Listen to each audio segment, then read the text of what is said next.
अगर इस तरह की कंडीशन बन जाती है तो भी होता तो उसमें उस आत्मा का हित ही है, और हित तो तभी होगा जब उस दवाई का वो सेवन करेगा। प्रारंभिक स्थिति में किसी को भी कोई अच्छी हितकारी चीज दी जाएगी तो उसके लिए इसी तरीके से देनी पड़ेगी, क्योंकि उसका मन उस चीज को लेने के लिए तुरंत तैयार नहीं होता है। आप कितनी ही अच्छी चीज अपने पास रखे रहो, जब तक आप उसका अच्छा एडवर्टाइज ना करो, जब तक आप उसके लिए अच्छा पैकिंग ना बनाओ, जब तक आप उसकी फ्लेवर से, समझ में आ रहा है, हाँ, उसके नासा तक उसकी गंध ना पहुंचाओ, तब तक वह उस अच्छी चीज को भी ग्रहण करने को तैयार नहीं हो पाता है। गुरु के वचन हितकारी तो हैं, लेकिन सब कोई उसका सेवन नहीं कर पा रहा है। सब कोई से मतलब समझ रहे हो? हाँ, आप सब तो कर ही रहे हो, लेकिन जो आप सबके अलावा हैं वो भी तो हैं, और उनको भी वह सेवन करने को मिले, उनके लिए भी वह पथ्य की बात आए और वो भी उसका सेवन करने का अपना मन बनाएं। इसके लिए कुछ ना कुछ आपको अपनी बुद्धि में विचार करना चाहिए। यहां एक चीज और लिखी है कि पुरात पुण्येन न सर्वलभ्यम। एक बात यह भी है कि हितकारी चीज सबको मिल तो जाती है, लेकिन सेवन करने में तभी आती है जब उनके अंदर उसका पुण्य भी हो सेवन करने का। पुण्य से मतलब अच्छा आगे हमारे साथ हो, ऐसा पहले अपने मन में भाव आए, और वो भाव आता है अपने अंतरंग के पिछले किए हुए अच्छे कर्मों के माध्यम से। कभी कभी ऐसा भी हो जाता है, कर्म अच्छे नहीं होते हैं, औषधि रह जाती है, उसका सेवन हो नहीं पाता है, और वह औषधि के अभाव में अपना रोग और बढ़ा लेता है या मरण तक को प्राप्त हो जाता है, क्योंकि उसके लिए इतना पुण्य नहीं था कि वह उस औषधि को किसी ना किसी रूप से सेवन कर पाए। अब किसी का कितना पुण्य है, किसी का कितना पाप है, ये तो बात की बात है। हर किसी का ये कर्तव्य है कि वह उस वस्तु को सेवन करने की जो योग्य है उसे उस तक पहुंचाने का प्रयास करे। वह उसका सेवन कर पाता है नहीं कर पाता है, वो उसका पुण्य पाप है, लेकिन प्रयास करना ये हर एक व्यक्ति का काम होना चाहिए। उनके लिए प्रयास करो जो लंबे समय तक उस वस्तु को अगर सेवन कर लेंगे तो लंबे समय तक उनका जीवन और अच्छा चलेगा, और लंबे समय तक वह उस लाभ से अपने आप को और मजबूत बना लेंगे। आप समझते हो धर्म केवल बुढ़ापे की चीज है, गुरु के वचन केवल बुढ़ापे में मानने योग्य हैं, लेकिन आपने देखा होगा कि बुढ़ापों में जो जी रहे हैं और जो वयोवृद्ध होकर के जो जी रहे हैं, उनसे कितना धर्म होता है ये तो आज आप देख रहे हो। आज अगर धर्म चल रहा है, आज अगर धर्म की वृद्धि है, तो वह बूढ़े बाड़े लोगों से नहीं है, वो युवाओं से।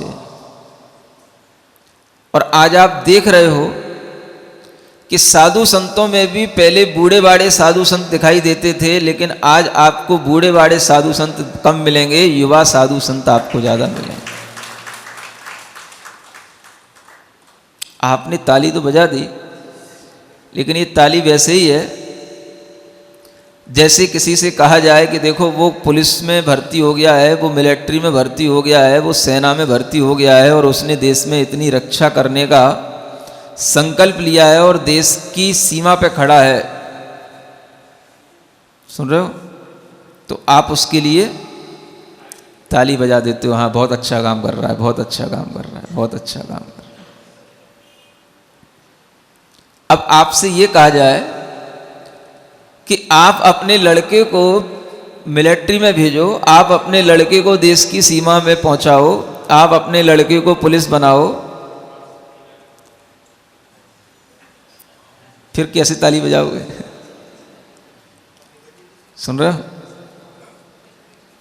ऐसा ही भाव आपका इधर हो जाता है।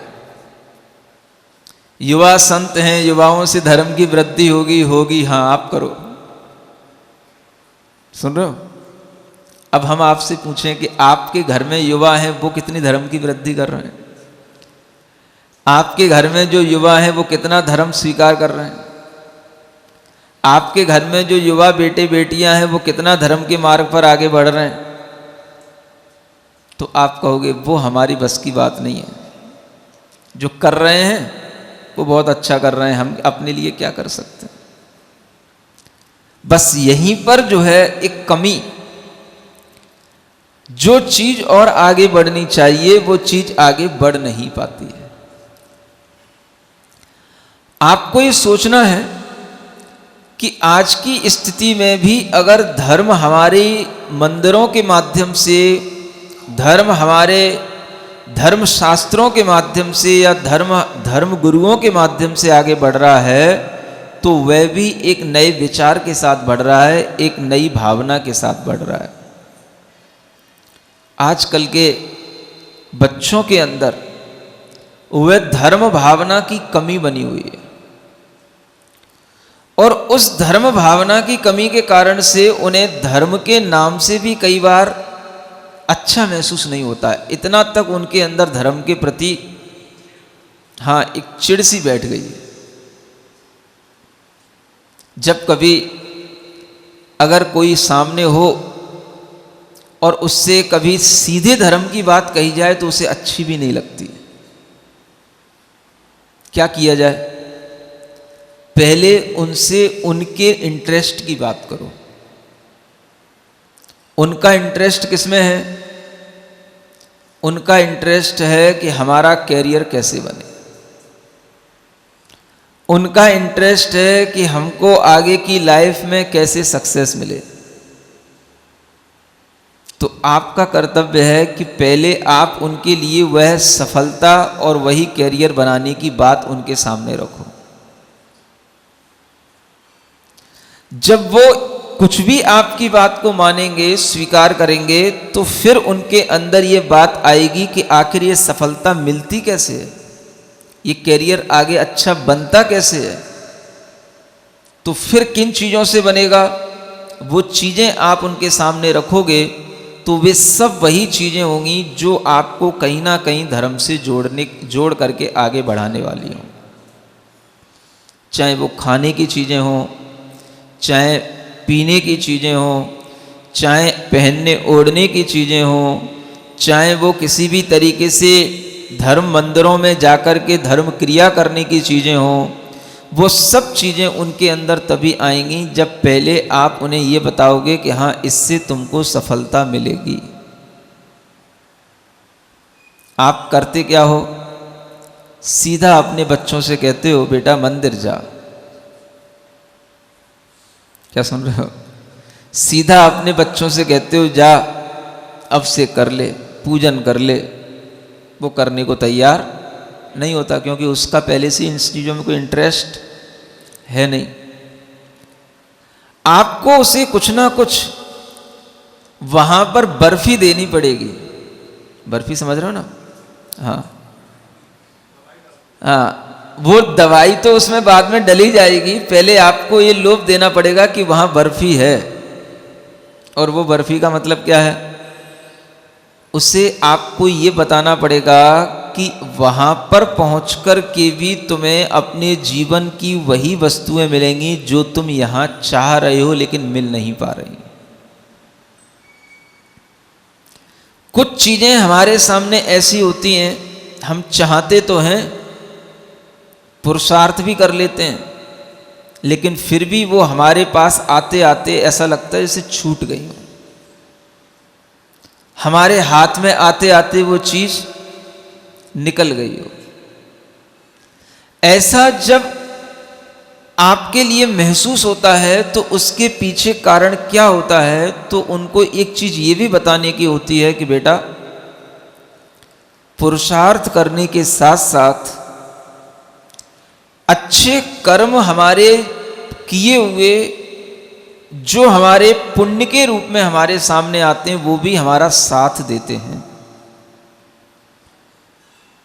पुरुषार्थ भी साथ देता है और कुछ अच्छे कर्म जो हम करते रहते हैं वह भी हमारे साथ देते रहते हैं, जिनसे हमारी बुद्धि अच्छी बनती जाती है।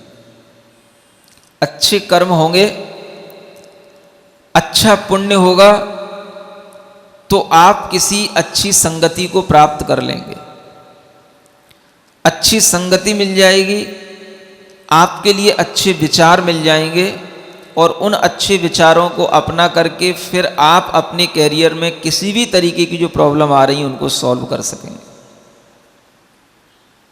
ये अच्छी संगति कैसे मिले, ये सबसे महत्वपूर्ण चीज है। और इस अच्छी संगति को दिलाने के लिए ही प्रयास करना हम समझते हैं आज के लिए एक सबसे बड़ा प्रयास और सबसे बड़ा पुरुषार्थ। अच्छी संगति कैसे मिले, जहां पर हितकारी वचन मिले, पथ्यभूत वचन मिले और जिनका सेवन करने से सब कुछ अच्छा हो। कहा गया है धर्म के सेवन से इहलोक और परलोक दोनों सुधरते हैं। ऐसा नहीं कि धर्म के सेवन से केवल परलोक ही सुधरता है। बच्चों के अंदर एक थिंकिंग पड़ जाती है धर्म के सेवन से परलोक सुधरता है। आप हमेशा बातें करते हो बेटा क्या होगा धर्म के सेवन से, बोला अगला जन्म अच्छा मिलेगा, अच्छा देवता बनेगा, अच्छा मनुष्य बनेगा। बोला क्या मिलेगा, तो बोले स्वर्ग मिलेगा, मोक्ष मिलेगा। अरे वो जब मरेंगे तब मिलेगा, पहले क्या मिल रहा है ये तो बताओ आप। है मरने के बाद क्या पता क्या मिलेगा क्या नहीं मिलेगा, वो बाद की बात है। अभी भी कुछ मिलता है कि नहीं मिलता है, तो उस समय आपको ये पता नहीं होता कि ये भी बताया गया है धर्मशास्त्र में कि धर्म के सेवन से इहलोक माने इस लोक में भी अच्छा फल मिलता है और परलोक में भी अच्छा फल मिलता है। लेकिन आप केवल परलोक की बातें करते हो, इस लोक की कोई बात करते नहीं। उसको ये भी बताना होगा कि इस लोक में भी तुम्हारे लिए सब कुछ अच्छा मिलेगा, सब कुछ अच्छा होगा। और जो भी हम थोड़ा सा भी अच्छा करने की कोशिश करते हैं तो समझना वही धर्म है। अब धर्म को अच्छा कहने की बजाय उससे ये कहो कि हम जो कुछ भी अच्छा करेंगे समझ लो वही हमारा धर्म है, इसलिए अच्छा करने की कोशिश करो। अब उससे मत कहो कि धर्म करने की कोशिश करो, क्या बोलो, अच्छा करने की कोशिश करो। आप जो खा रहे हो अच्छा खाओ, जिस ढंग से खा रहे हो उस ढंग से अच्छे ढंग से खाओ। जो पी रहे हो अच्छा पियो, जो पी रहे हो अच्छे ढंग से पियो। जहां पर ये क्वालिटी आने लग जाती है, अच्छापन आने लग जाता है, समझ लो इनडायरेक्टली उसके लिए धर्म होने लगा। क्योंकि धर्म आपको और क्या सिखाता है, पहले आप अपना आचरण अपना खान पान अच्छा बनाओ और अच्छे खान पान से अपने विचार अच्छे बनाओ। जब विचार और आचरण दोनों एक दूसरे के सहयोगी हो जाते हैं तो बस वही परिणति हमारी धर्म की परिणति कहलाती है। तो धर्म धर्म कहने की भी इतनी जरूरत नहीं है जितनी जरूरत है एक अच्छे आचार और अच्छे विचार की। और इसी आचार विचार का नाम क्या है, लाइफ स्टाइल है। इसी को आज क्या बोलते हैं, बस good thinking and good behaviour is our good life style, बस और क्या है। तो यही चीज हमें सीखनी होगी कि गुड थिंकिंग कैसी हो और गुड बिहेवियर कैसा हो। इसके लिए हमें हर एक चीज पर ध्यान रखना होगा, जो चीज हम अपने सेवन में लाते हैं, जिस चीज का हमारे लिए उपयोग होता है। मान लो आप पानी ही पीते हो, अब पानी पीते हो तो वो पानी कैसा पीते हो, नलों का पानी आता है वो पानी पीते हो, जैसे एमसीडी का पानी कहते हो। हाँ, वो पानी नहीं होता है तो दूसरा आपके यहाँ एक आरओ का पानी आने लगा, फिल्टर्ड पानी आने लगा, वो पानी पीते हो। सुन रहे हो? अब घर में कहीं ट्यूबवेल, कुएं कुछ भी तो नहीं है।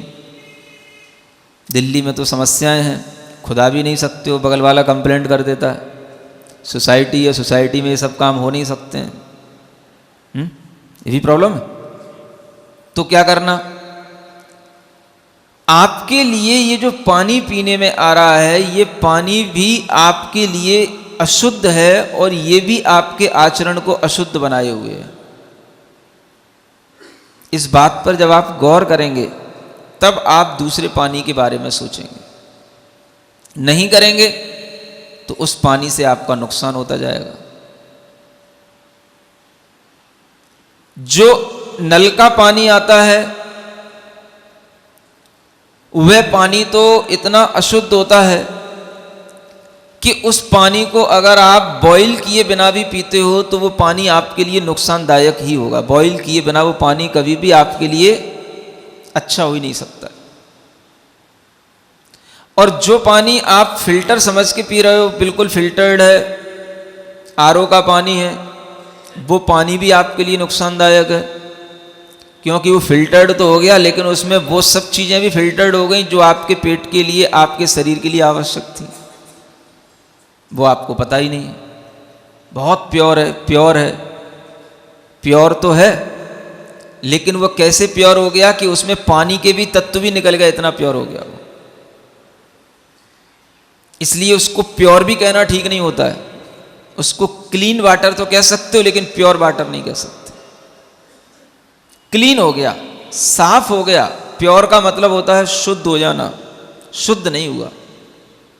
साफ हो जाना और शुद्ध हो जाना दोनों में बहुत अंतर है।